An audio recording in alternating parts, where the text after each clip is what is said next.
Programa Razões da Fé para o segundo programa a ser exibido na segunda-feira, dia 14 de agosto. Olá, meus irmãos, olá, minhas irmãs, a paz. Que alegria nos reencontrarmos neste nosso programa Razões da Fé. Programa este transmitido pela TV Misericórdia, pela Web TV Carismas e também no meu canal no YouTube, Padre Fábio Fernandes. No nosso primeiro encontro, nós falávamos sobre a vocação eclesial do teólogo e falamos da importância dessa busca da verdade e dessa colaboração que deve haver entre magistério, teólogos e magistério, e, sobretudo, buscar evitar dissensões, ou seja, colaborar para que haja construção do diálogo e que nós possamos propiciar a unidade na vida da igreja. E falamos, inclusive, sobre a grande seara, que é o mundo da internet, o mundo digital, que tem coisas muito boas, excelentes, mas tem situações que nos preocupam, sobretudo relembrando a proposta dos evangelhos, que é a proposta de Jesus, da caridade fraterna, que segue a dimensão privada, você e a pessoa a ser corrigida, depois você e mais duas pessoas, e por fim a igreja, que no caso é o magistério da igreja, os superiores daqueles e daquelas que estão incorrendo em algum delito ou em alguma situação que macula a harmonia e a unidade da igreja. Lembrávamos também, a partir do código canônico, o cano 751, se não me falha a memória, sobre a perspectiva da heresia, a perspectiva do cisma e também da apostasia, e como nós devemos buscar fazer com que essas realidades não encontrem terreno fértil na vida da igreja. Muito bem. Hoje nós vamos falar sobre a sinodalidade na vida e na missão da igreja, a partir de um documento elaborado pela Comissão Teológica Internacional, que já vou falar um pouco mais sobre ela. Então vamos iniciar esse nosso encontro, em nome do Pai, do Filho e do Espírito Santo. Amém. Inspirai, Senhor, as nossas ações e ajudai-nos a realizá-las, para que em vós comece e para vós termine tudo aquilo que fizermos. Por Cristo, Senhor nosso. Amém. Santa Maria, sede da sabedoria, rogai por nós. O que é a Comissão Teológica Internacional? Com o advento do Concílio Vaticano II, à época com o Papa hoje São Paulo VI, na reforma da Cúria Romana, se reorganizou, a partir de então, a Congregação para a Doutrina da Fé, que antes era chamada de Santo Ofício. E nessa reorganização, o Santo Padre, o Papa Paulo VI, desejou e, de fato, instituiu para colaborar com a Congregação para a Doutrina da Fé, uma comissão internacional, comissão essa que iria colaborar com a congregação na pesquisa teológica. Essa comissão deveria ter no máximo 30 membros, que a cada 5 anos seriam trocados, e seriam membros com notada ciência e, sobretudo, fidelidade ao magistério da igreja. E aí, ao longo desses 50 anos, essa comissão veio oferecendo para a Congregação da Doutrina da Fé, para o Santo Padre e para a Igreja como todo, para os senhores bispos, estudos sobre diversos temas. E, em especial agora, para o sínodo que vai acontecer esse ano em Roma, que já teve a sua etapa paroquial, diocesana, regional continental e agora universal, a Congregação da Doutrina da Fé pediu à Comissão Teológica Internacional que elaborasse um documento sobre a sinodalidade na vida e na missão da Igreja. Em especial para que nós entendêssemos que a sinodalidade, tal qual nos é apresentada hoje, não é algo novo na sua perspectiva, na sua proposta. É algo que vem no lastro da história e que está presente aí e que é um recurso, sobretudo, inspirado pelo Espírito Santo de Deus e que está presente nos textos sagrados da Sagrada Escritura. Muito bem. Já na introdução, a Comissão Teológica Internacional, vamos chamar assim para facilitar, CTI, ela vai dizer que o caminho da sinodalidade é o caminho que Deus espera da Igreja do terceiro milênio. Quem diz isso para nós é o Santo Padre, o Papa Francisco, quando ele faz a comemoração do cinquentenário da instituição do Sínodo dos Bispos, instituição essa feita pelo Santo Padre da época, o Papa Paulo VI. Então, a sinodalidade é o caminho que Deus espera da Igreja do terceiro milênio. É o empenho programático proposto pelo Santo Padre, o Papa Francisco, na comemoração desse cinquentenário da instituição do Sínodo dos Bispos, pelo então Papa Paulo VI. A sinodalidade, então, vai ser a dimensão constitutiva da Igreja, de modo que aquilo que o Senhor nos pede, em certo sentido, já está tudo contido na palavra sínodo, que nós vamos ver um pouco mais sobre a etimologia dessa palavra. O sínodo dos bispos, ele está presente como recurso a ser utilizado também no Código de Direito Canônico, no cânone 334. Diz assim, cânone 334. No exercício de seu munus, do seu ofício, da sua missão, o Romano Pontífice é assistido pelos bispos. Lembremos do Colégio Episcopal, Colégio dos Bispos, colégio esse que tem como primeiro ou primado o Bispo de Roma, e por isso mesmo deve haver entre os bispos do mundo comunhão com o Bispo de Roma. E os bispos podem colaborar com o Santo Padre, o Papa, com ele em diversos modos, entre os quais está o Sínodo dos Bispos, quando o Santo Padre, o Papa, convoca para determinado tema, para determinada situação na vida da igreja, para auscultar, para ouvir o Espírito por meio dos pastores, por meio dos bispos. São ainda de ajuda para ele os padres cardeais e outras pessoas, bem como diversos organismos, segundo as necessidades dos tempos. No Código 334 já está dizendo que não somente os bispos, mas por primeiro os bispos e os cardeais, mas também outras pessoas, leigos e leigas, religiosos, religiosas, pessoas, os peritos em diversas áreas, podem colaborar com um sínodo ou com essa reunião para que o Santo Padre possa, então, compreender o momento atual. Todas essas pessoas e organismos exercem um munus que lhes é confiado em nome e por autoridade dele, para o bem de todas as igrejas, de acordo com as normas determinadas pelo direito. Esse bem de todas as igrejas entende-se as igrejas particulares ou as dioceses, que são expressão do todo, ou seja, em cada diocese existe um elemento particular que revela a universalidade da igreja. Então, aquilo que se decide no sínodo, sendo chamado, convocado pelo Santo Padre o Papa, serve para a igreja espalhada em todo o mundo e, consequentemente, serve para cada diocese em particular. Muito bem.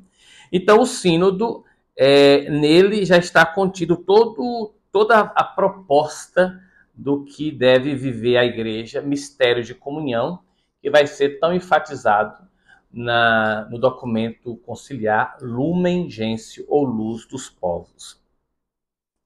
Este documento que a CTI, né, organizou para favorecer a compreensão da sinodalidade, esse documento pretende oferecer algumas linhas úteis ao aprofundamento teológico do significado deste empenho, como alguma orientação pastoral, de modo que entendamos as implicações que dele derivam para a missão da Igreja.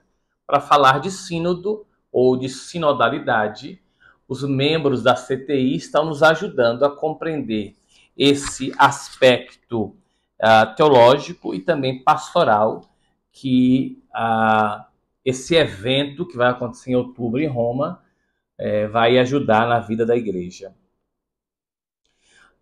Dados etimológicos, ou seja, as raízes da palavra e conceituais necessários para esclarecer de forma preliminar o conteúdo e o uso da palavra sinodalidade. Então, a comissão tem a preocupação de nos ajudar a entender qual é a etimologia, a raiz desse termo sínodo ou sinodalidade, para depois contextualizar a densidade, né, o aspecto mais denso, mais, diríamos, mais consistente, mais verdadeiro dessa prática, né? E para depois contextualizar a densidade e a novidade do ensinamento. É interessante que essa novidade, sobretudo, porque como nós vivemos uma mudança de época, nós estamos gradativamente percebendo que o caminho do individualismo, o caminho da separação ou o caminho da vida isolada não nos faz bem. Então, é uma novidade o Santo Padre, o Papa, nos convidar a uma vida sinodal. É uma novidade que, no fundo, está presente na história da Igreja. E é certamente, na ação do Espírito, um rompimento com essa mentalidade dos tempos modernos em vivermos separadamente. Então, uma novidade do ensinamento que, a este respeito, nos é oferecido pelo magistério na esteira do Concílio Vaticano II, como eu disse já há pouco, quando a Igreja será chamada mistério de comunhão, e não mais como aquela estrutura piramidal onde ficava o Papa, os bispos, os padres e o povo. Não, agora é um mistério de comunhão. Somos todos povo de Deus, cada um, obviamente, com sua missão e o seu papel, mas todos, a partir da graça recebida no Santo Batismo, nos tornamos membros do rico e belo povo de Deus. Muito bem. Então, nós temos aí sínodo, concílio, sinodalidade. 3 palavras. Sínodo é palavra antiga e muito respeitada na tradição da Igreja, cujo significado recorda os conteúdos mais profundos da revelação. Significa via, né? Indica o caminho feito conjuntamente pelo povo de Deus. Remete, portanto, ao Senhor Jesus, que apresenta a si mesmo como o caminho, a verdade e a vida, e ao fato de que os cristãos, em sua sequela, são originariamente chamados os discípulos do caminho. Isso é muito importante. Nós somos acostumados com o nome de cristãos, né? Nós somos cristãos, seguidores do Cristo, mas na Igreja, nos primeiros tempos, os cristãos, né, os seguidores de Jesus, eram chamados de discípulos do caminho, como está em Atos dos Apóstolos, capítulo 9, versículo 2, quando assim diz, quando Paulo pede, né, cartas de recomendação para as sinagogas de Damasco, a fim de trazer presos para Jerusalém, os homens e mulheres que encontrasse adeptos do caminho. Só depois, no mesmo texto de Atos dos Apóstolos, na cidade de Antioquia, é que os discípulos do caminho começarão a ser chamados de cristãos, seguidores de Cristo. Então, para se ter essa clareza, caminhar com já é uma prática do início da nossa igreja. De modo que nós éramos chamados discípulos do caminho ou discípulos sinodais, daqueles e daquelas que estávamos caminhando e caminhar no caminho que é Jesus, caminho, verdade e vida. No grego eclesiástico, o nome sinodos exprime o ser convocados em assembleia dos discípulos de Jesus. Em alguns casos é sinônimo da comunidade eclesial. São João Crisóstomo, um antigo arcebispo de Constantinopla, hoje Istambul, capital, uma das capitais da Turquia, porque tem Istambul e Ankara, né? Ele é do século V. Já escreve que igreja é nome que indica caminhar juntos. E ele escreve isso na sua meditação sobre o Salmo 149, São João Crisóstomo. Igreja é nome que indica caminhar juntos. De fato, a igreja é a assembleia convocada para dar graças e louvores a Deus como um coro, uma realidade harmônica onde tudo se mantém unido. Harmonia e unidade serão as realidades que nós deveremos perseguir sempre. Harmonia e unidade. Daí que nós precisamos sempre nos perguntar se o que estamos fazendo está promovendo ou não a união, a comum união. Se nossas posturas são simbólicas, realidades que unem, ou se são diabólicas, realidades que dividem, que separam. Isso deve estar muito presente naquilo que falamos, naquilo que lemos, naquilo que celebramos, naquilo que consumimos, sobretudo no mundo da internet. Isso é algo que precisamos ter muita clareza e muita atenção. E é sempre lembrando aquilo que pretende o nosso programa Razões na Fé.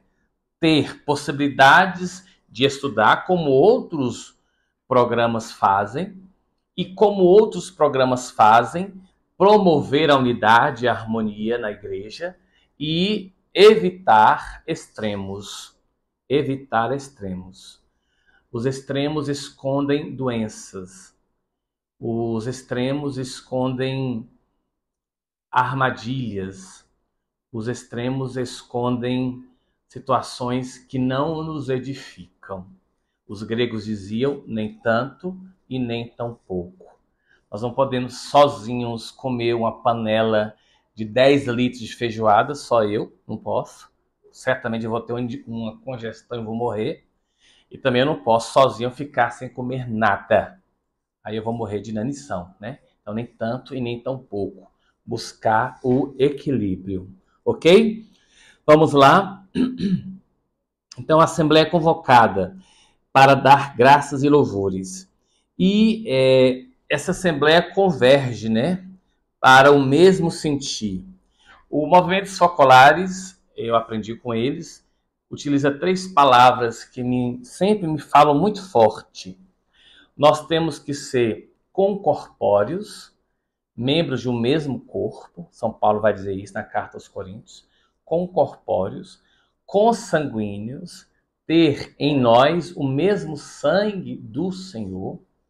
E temos que ser concordes, ou seja, pulsar no mesmo coração.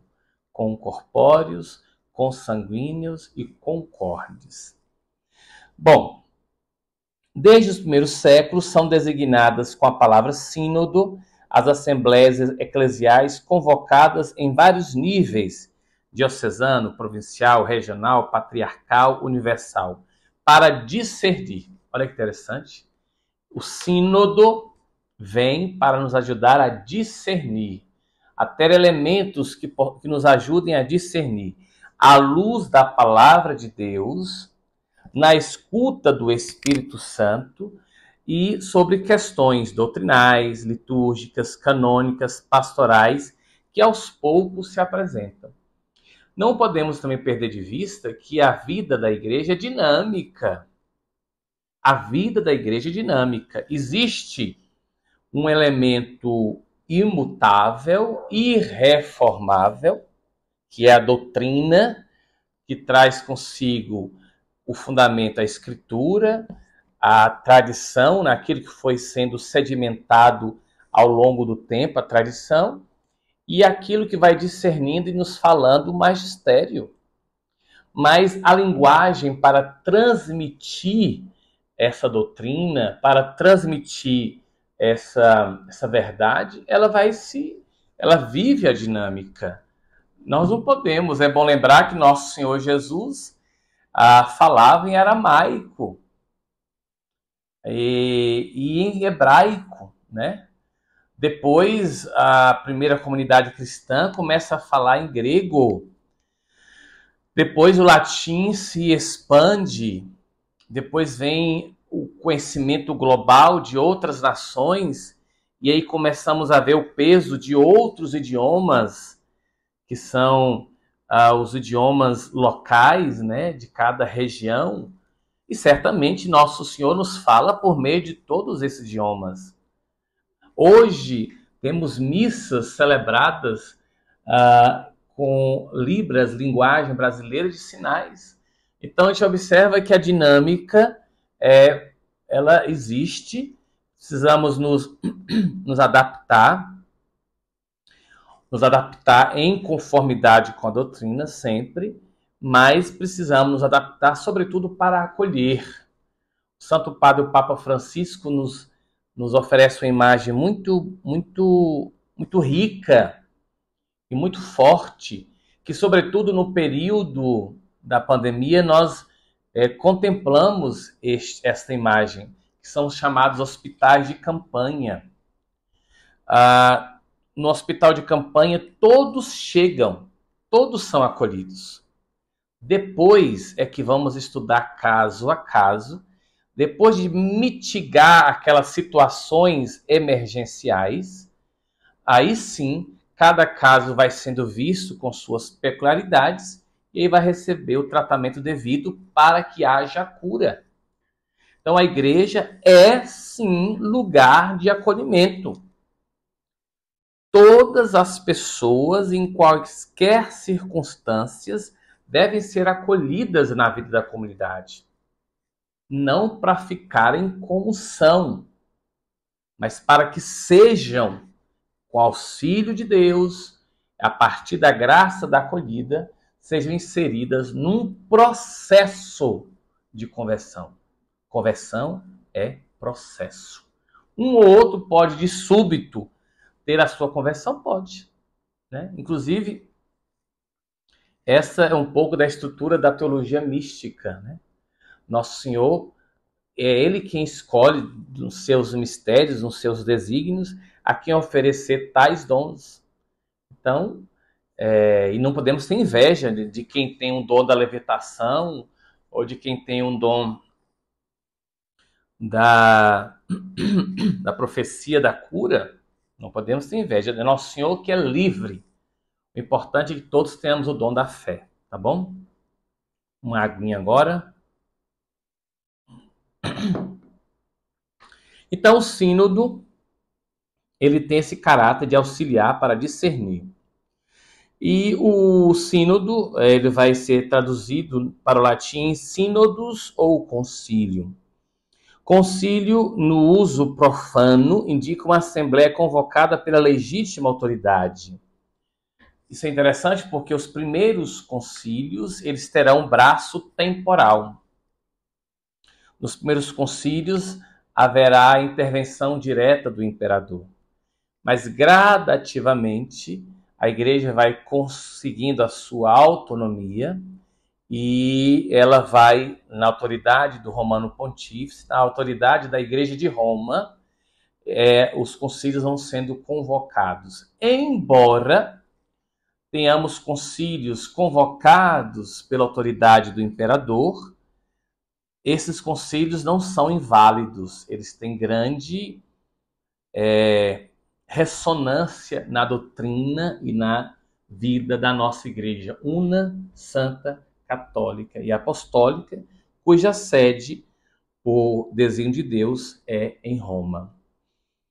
Bom, ainda que as raízes de sínodo ou de concílio sejam diversas, o significado é convergente. Aliás, concílio enriquece o conteúdo semântico de sínodo, recordando uma palavra em hebraico, kahal, a assembleia convocada pelo Senhor.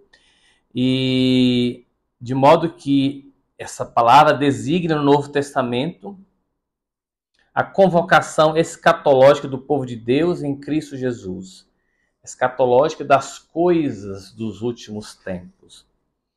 Na Igreja Católica, a distinção no uso das palavras concílio e sínodo é recente. No Vaticano II, são sinônimas que designam a Assembleia Conciliar. Um esclarecimento introduzido no Código de Direito Canônico da Igreja Latina.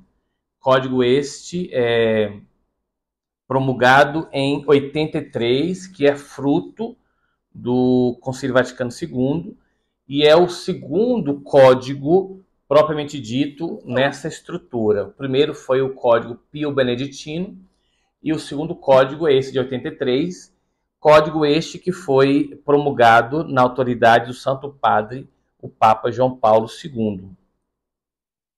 E por que está dizendo isso? Porque, no geral, o sínodo ele tem representantes, bispos, etc. e tal, e o concílio ficou entendido como algo maior, onde todos os bispos do mundo são convocados, como foi o caso do Concílio Vaticano I, Vaticano II e de outros de épocas passadas. Então, o concílio é algo mais abrangente no sentido de participação. Mas tanto o concílio como o sínodo são recursos que o Santo Padre usa para ouvir a igreja e tem, sim, uma legítima autoridade para revisar algumas coisas e para dar respostas às questões que não são novas e que até então nós não tínhamos como respondê-las. Eu estou aqui seguindo o texto, mas, obviamente, havendo alguma dúvida, você pode colocar nos comentários aqui. A nossa equipe estará sempre pronta a tentar responder da melhor forma possível, tá bom? Não esqueça de compartilhar, não esqueça de curtir, não esqueça de se inscrever, tá bom? E divulgar isso para mais pessoas. Reunir amigos, fazer estudos, isso é muito importante. Sempre na perspectiva do equilíbrio. Muito bem. Fala-se assim da sinodalidade como dimensão constitutiva da igreja, ou simplesmente igreja sinodal. Essa novidade de linguagem, que pede uma atenta e precisa definição teológica, atesta uma aquisição que vem amadurecendo na consciência eclesial a partir do magistério do Vaticano II e da experiência vivida nas igrejas locais e na Igreja Universal, desde o último concílio até hoje. Os historiadores da igreja, os teólogos, enfim, os estudiosos costumam dizer que um concílio só é plenamente absorvido depois de 100 anos.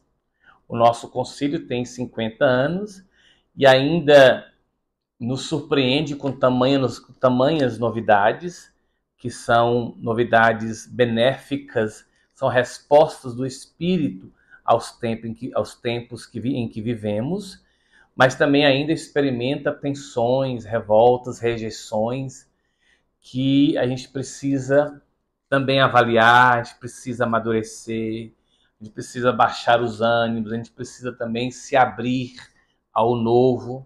Lembremos sempre que o Espírito sopra onde quer. Então, essa igreja universal ou sinodal, ela deve ser vivida nas igrejas locais, ou seja, em cada diocese, e na igreja universal, essa que visivelmente é representada com a sede de Roma, onde está o Papa. Comunhão, sinodalidade e colegialidade.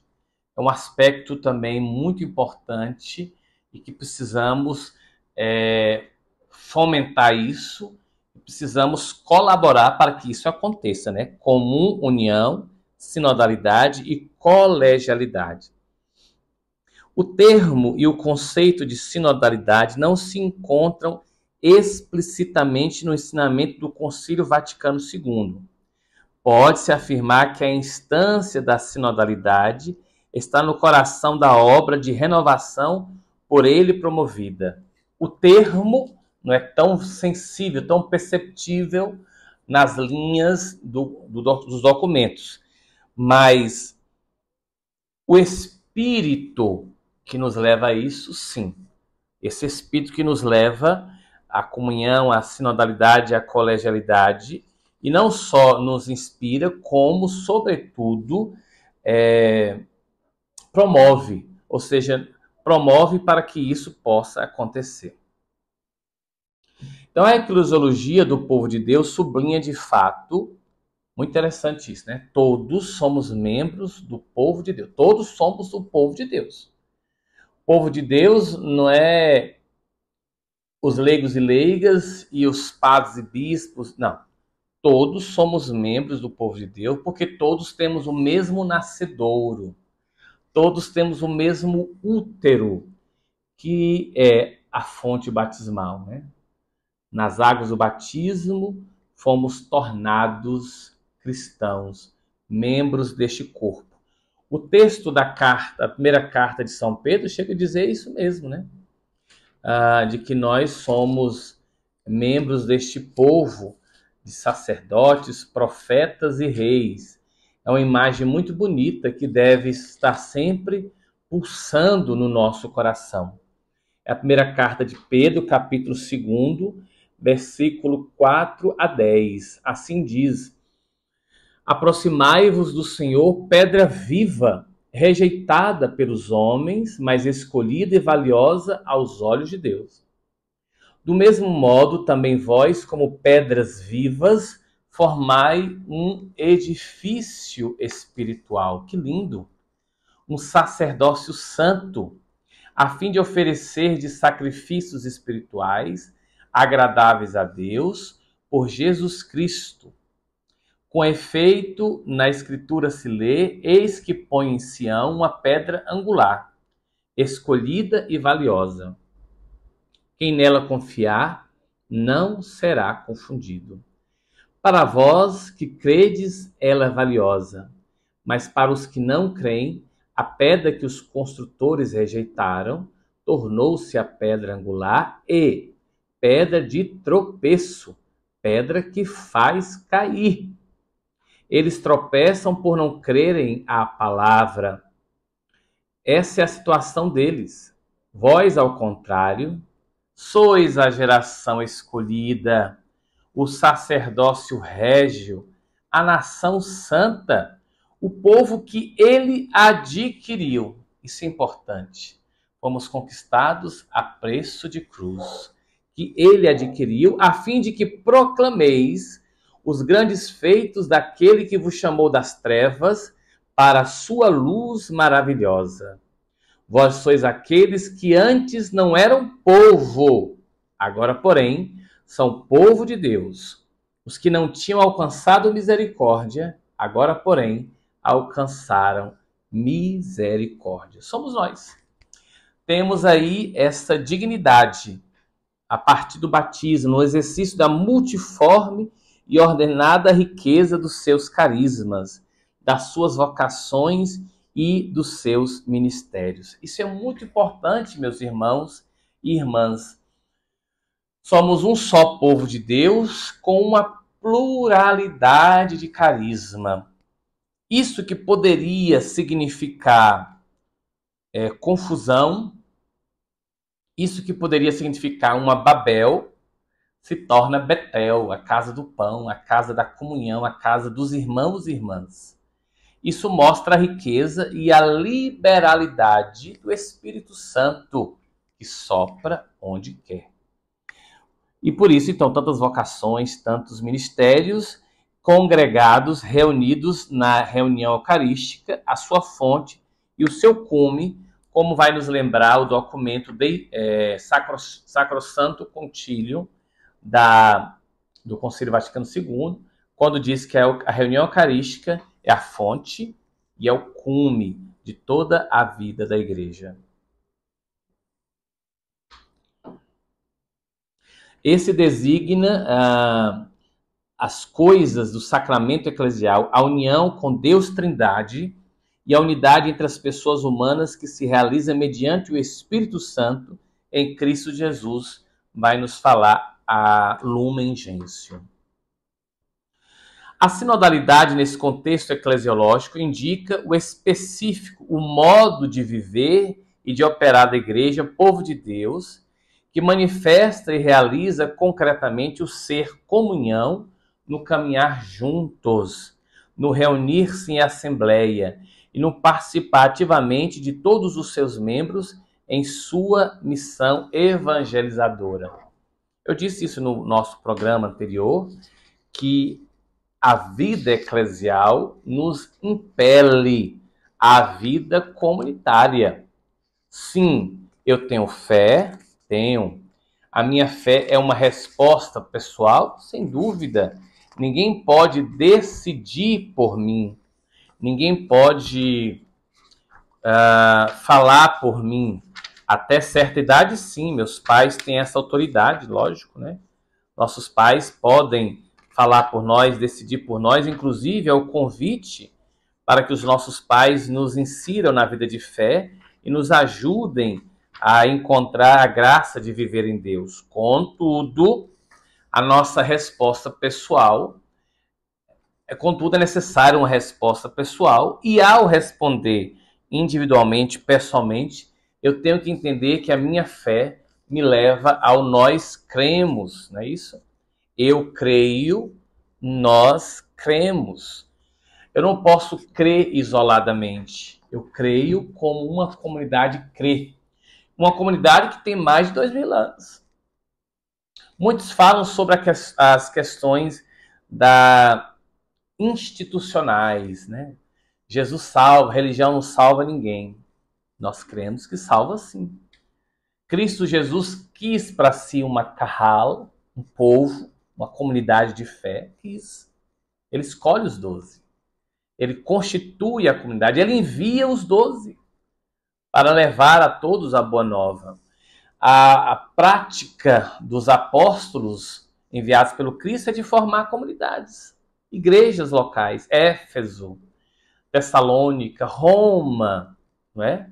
Os Coríntios, a igreja de Corinto, a Laodiceia, Jerusalém, estão aqui cartas endereçadas a essas comunidades constituídas, comunidades essas que tinham seus bispos, tinham o seu bispo, tinham o seu presbitério, tinham os fiéis, tinha a vida organizada. Então a dimensão institucional não é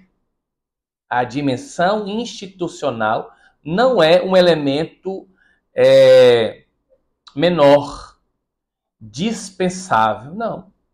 É um caráter que exige de nós. Ninguém se salva só, não. Ele morreu por todos, para que todos fôssemos salvos, mas é preciso que nós compreendamos o sentido da comunidade salvífica, uns colaborando com os outros para que todos sejamos salvos. Muito bem. Então, o conceito de sinodalidade traz para o coração o comprometimento e a participação de todo o povo de Deus na vida e na missão da igreja. Inclusive, essa é uma das perspectivas, uma das intenções da reforma litúrgica. Nós não podemos ficar na ideia de que nós assistimos os atos celebrativos. Nós celebramos. Alguém de dentro da comunidade, ele está ali presente para presidir, mas todos celebram. Nosso Senhor está presente na Escritura, no ministro sagrado que está a serviço, na Eucaristia por excelência e na comunidade celebrativa. Então, todos celebramos, todos participamos, mesmo que eu não cante lá com coral, mesmo que eu não esteja lendo ali uma leitura, mesmo que eu não esteja numa função específica, todos participamos. Todos somos celebrantes na vida eclesial. Então, o conceito de colegialidade precisa o significado teológico e a forma de exercício do ministério dos bispos a serviço da igreja particular, confiado ao cuidado pastoral de cada um e na comunhão entre as igrejas particulares no seio da única e universal Igreja de Cristo, mediante a comunhão hierárquica do colégio episcopal com o bispo de Roma. Olha, ao tocar nas questões institucionais, nós não podemos deixar passar desapercebidamente um fato que nós estamos vendo e que nós falávamos no encontro passado, que é oriundo do liberalismo filosófico, é um espírito de contestação, é um espírito de exposição e que muitas vezes nos faz julgar os outros e nos faz romper contra a comunhão e muitas vezes desmerecer a autoridade dos nossos bispos. E o Código de Direito Canônico diz, no cânone 336, o colégio dos bispos, cuja cabeça é o sumo pontífice e cujos membros são os bispos, em virtude da consagração sacramental e da comunhão hierárquica com a cabeça e com os membros do colégio. Note-se, os bispos não podem estar apenas desenvolvendo a comunhão com o Papa somente, não. Entre eles também. E essa imagem, Santo Inácio de Antioquia vai dizer que o bispo é a imagem do Pai para nós. Isso é muito importante lembrar disso. Ele escreve isso aos Efésios. Então, o bispo é a imagem do Pai. A igreja é uma família, né? Então, essa comunhão, ela deve ser luz para todos nós. E nós precisamos sim, de obedecer. E mesmo que às vezes uma situação ou outra não esteja conforme a minha mentalidade, conforme a minha perspectiva, preciso ter a humildade na fé de calar, de rezar e de esperar a resposta de Deus. Meu velho, amado, querido bispo Dom Celso José dizia: para tudo 2 remédios, tempo e distância. Então, silenciar, tempo ao tempo, distanciar-se daquela situação e esperar que Deus responda. Baixar a guarda. O grave problema nos tempos atuais é isso. Eu não concordo com a situação, leio a partir do meu ponto de vista e já lanço no mundo digital, que é um mundo tão amplo e que potencializa tudo, as coisas boas e as coisas ruins. De modo que, às vezes, até a fama de alguém, o Código Canônico diz que todo mundo tem direito à boa fama e que ninguém pode desrespeitar, difamar o outro. Ninguém pode. Mas o que acontece é que lançam julgamentos tais e que, de repente, como é que eu vou agora reestruturar a fama de alguém que eu coloquei em xeque? Né? Então, a gente tem que ter muito... A verdade tem que estar sempre em comunhão com a caridade. Sempre. Não posso. É sinal de maturidade, é sinal de fé. É sinal de equilíbrio existencial e psicológico. Por mais que minha língua corse. Inclusive, São Tiago vai dizer isso na sua epístola, na sua carta, né? A língua é o menor dos órgãos, o mais difícil de ser domado. E a língua está a serviço, muitas vezes, de uma mente que não consegue o equilíbrio na sua imaginação e nas suas interpretações. E lembrando sempre um princípio filosófico, cada ponto de vista é visto de um ponto. Às vezes eu vejo um recorte da situação, elaboro um vídeo, falo isso, aquilo, outro, outras pessoas sensíveis ou suscetíveis acolhem aquilo como verdade, começam a repassar, multiplicar aquilo e de repente a coisa entorna. E aí? Como diante de Deus iremos nos apresentar? Se nosso Senhor mesmo diz: não julgueis para não ser julgado, e a mesma medida que usardes para os outros será usada para nós. É o grande desafio, queridos irmãos e irmãs. E a vida da nossa comunhão espiritual exige que nós nos recompomos e possamos então buscar promover a unidade e que às vezes a comunhão e que às vezes precisa experimentar o silêncio, ok? Bom, a colegialidade, portanto, é a forma específica na qual a sinodalidade eclesial se manifesta e se realiza através do ministério dos bispos, no nível da comunhão entre as igrejas particulares em uma região e no nível da comunhão entre todas as igrejas da Igreja Universal. No Piauí, por exemplo, nós temos 8 dioceses, né? Essas 8 dioceses, cada uma tem o seu bispo. Então aqui compõe uma região. Essa região com outras regiões fazem acontecer a Conferência Episcopal dos Bispos do Brasil. Só que nós não vivemos isoladamente. Tem um elemento que nos une a todas as outras igrejas particulares, que é a missão, o primado de Pedro, o bispo de Roma. Ele é um querer do Cristo. Pedro, tu és pedra, sobre ti edificarei a minha igreja. É um querer dele, do Senhor, o divino fundador da igreja, que Pedro se tornasse esse elo de unidade na vida eclesial. Bom, então, nesse sentido, toda autêntica manifestação de sinodalidade exige, por sua natureza, o exercício do ministério colegial dos bispos. Na igreja não tem jeito. A igreja não é uma democracia no sentido estrito da palavra, né? A gente tem que ter muita cautela quando nos arrogamos o direito de falar o que eu quero, o que eu penso. Não, na igreja não é assim, não.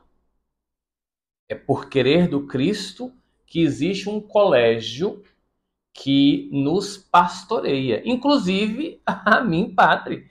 Eu, como padre, não posso me achar no direito de proferir palavras que promovam a desobediência, a falta de comunhão. Eu sou colaborador da ordem episcopal. Os fiéis leigos e leigas, podemos também dizer,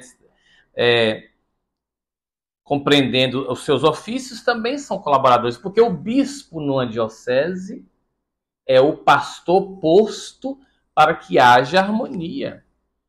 E óbvio que os carismas são dados por Deus e o bispo vai fazer com que esses carismas sejam conhecidos, respeitados, orientados para o bem comum. Isso é muito importante. O meu grupo está feliz, os outros não. Não. O bispo vai tentar dirimir todas essas situações que impedem a comunhão. O bispo deverá destruir muros e construir pontes. E aí todos devemos ajudá-lo. Todos. E, obviamente, aqueles, no caso, os padres e diáconos, que se propuseram livremente, viu? Nós, padres, nos tornamos colaboradores dos bispos livremente. Nenhum bispo foi até a nossa casa, nos amarrou e nos obrigou a ser seus colaboradores, não. Nós é que livremente dissemos sim, eu prometo obediência, eu prometo ser um colaborador. E os fiéis leigos e leigas também, a partir da graça do batismo, somos convocados a nos tornar também livre e responsavelmente colaboradores na seara do Senhor. Bom, eu vou perguntar ao meu amigo Fabrício, quantos minutos temos aí, Fabrício? 10 minutinhos?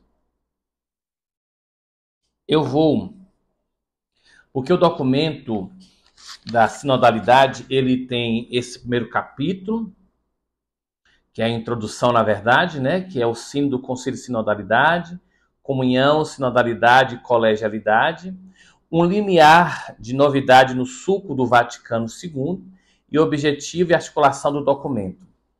Então vamos aqui trabalhar esse último ponto para a gente poder então encerrar e nos encontrar na próxima segunda-feira. Então, os frutos da renovação propiciada pelo Vaticano II na promoção da comunhão eclesial, da colegialidade episcopal, da consciência e da praxe sinodal foram ricos e preciosos. Gente, nós somos um país de quase 200 milhões de habitantes, com mais de 300 bispos em diversos lugares do país, do Oiapoque ao Chuí. Antes do Concílio Vaticano II, eram poucas as estruturas, poucos os meios, os recursos para que os bispos se encontrassem, se percebessem, não só espiritualmente, mas na prática, congregados. Então, o Concílio Vaticano II, naquela levada das reformas, instituiu as conferências episcopais.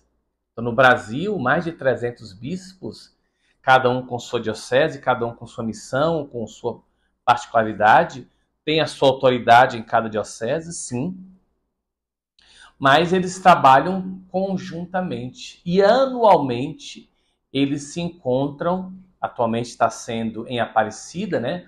Coração católico do nosso país. Eles se encontram e lá pulsa. Então nós vemos os nossos bispos reunidos, a igreja em comunhão, os nossos pastores congregados. Há outros momentos, reuniões episcopais nas províncias eclesiásticas, mas esse momento é o momento alto, né? A conferência episcopal, que acontece anualmente após o domingo da Divina Misericórdia, naquele período pascal. Então é uma beleza, uma riqueza. Um país com dimensões tão grandiosas como o Brasil, os bispos se encontrarem, se sentirem, se perceberem irmãos, num grande colégio e em comunhão com o Santo Padre, o Papa, atualmente Francisco. Muitos são os passos que faltam ser dados na direção traçada pelo concílio. Falta muito, mas nós não podemos desistir. Disso deriva o limiar de novidade que o Papa Francisco convida a atravessar. A sinodalidade exprime a figura de igreja que brota do Evangelho de Jesus e que é chamada a encarnar-se hoje na história, em fidelidade criativa à tradição.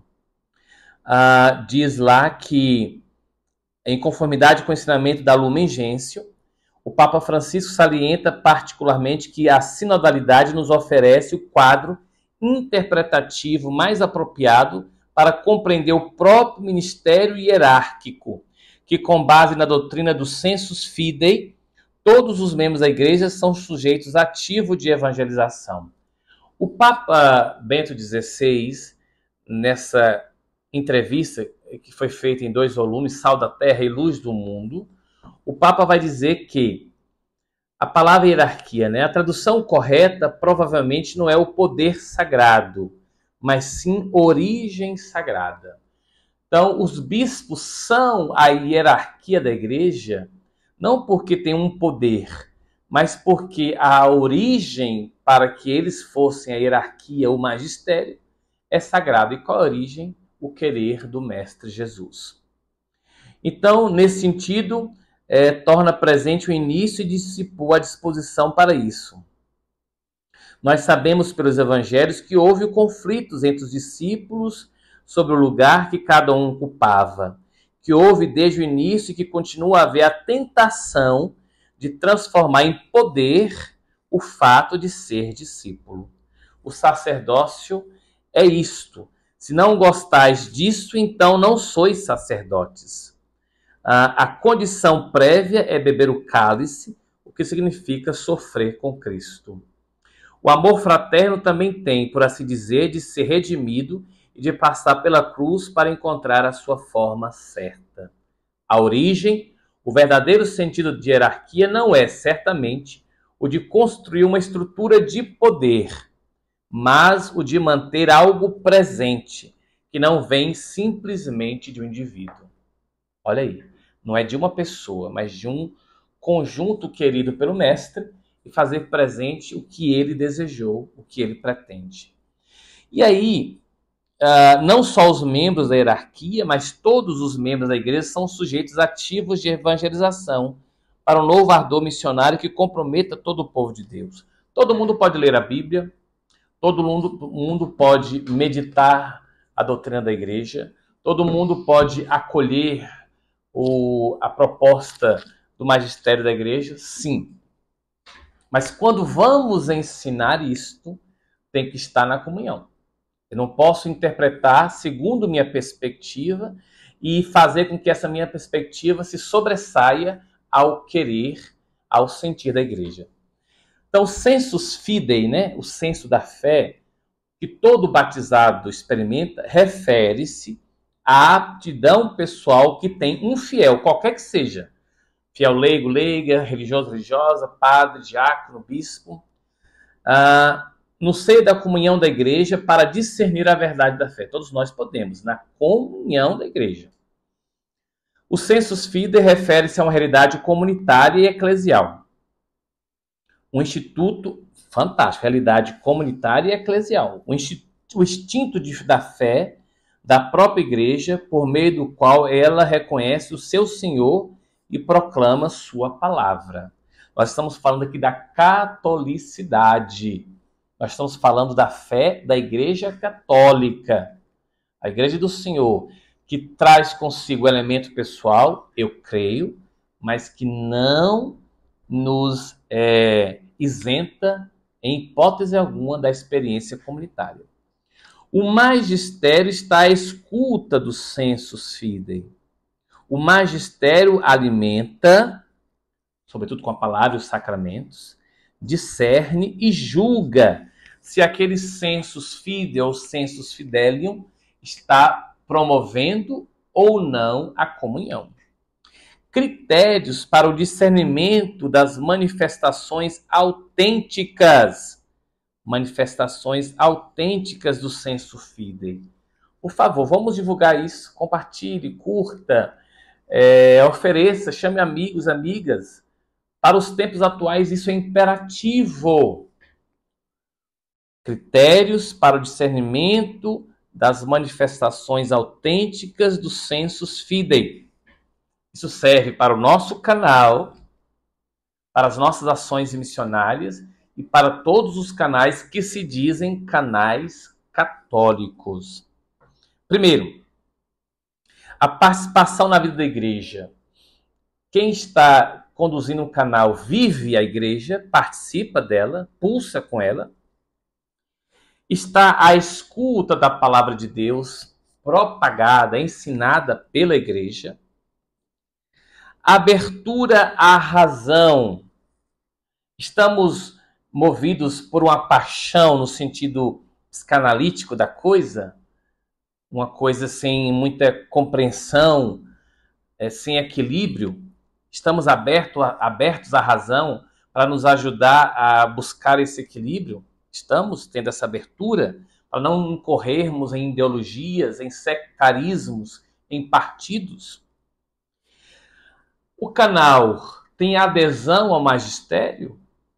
Ou a proposta missionária ou a ação que você faz, que eu faço, tem essa adesão, essa obediência, esse carinho, esse amor para com o magistério? Estou buscando a santidade pela via da humildade, a liberdade e a alegria? Estou buscando a edificação da igreja?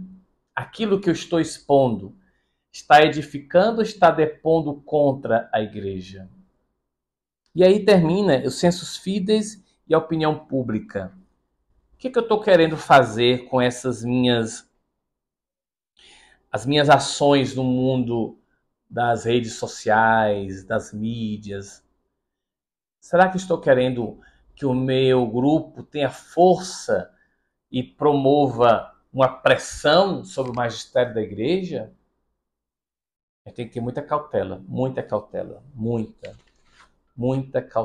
mesmo. Pois bem, estamos concluindo. Nós vamos, no próximo encontro, ver a sinodalidade na escritura, na tradição e na história. Eu só tenho que agradecer por essa participação, agradecer por esse nosso convívio, agradecer pela permissão de Deus e que nós possamos caminhar juntos. E repito, deixe seus comentários, curta, compartilhe, enfim, vamos interagir aqui na TV Misericórdia, na Web TV Carismas, também nas nossas redes sociais e no nosso canal YouTube. Muito obrigado. Rezemos juntos uma Ave Maria. Maria, modelo de sabedoria, de humildade e de maturidade na fé. Ave Maria, cheia de graça, o Senhor é convosco. Bendita sois vós entre as mulheres, bendito é o fruto do vosso ventre, Jesus. Santa Maria, Mãe de Deus, rogai por nós, pecadores, agora e na hora de nossa morte. Amém. E eu vos abençoo, em nome do Pai, do Filho e do Espírito Santo. Amém. Grande abraço. Até breve, se Deus quiser.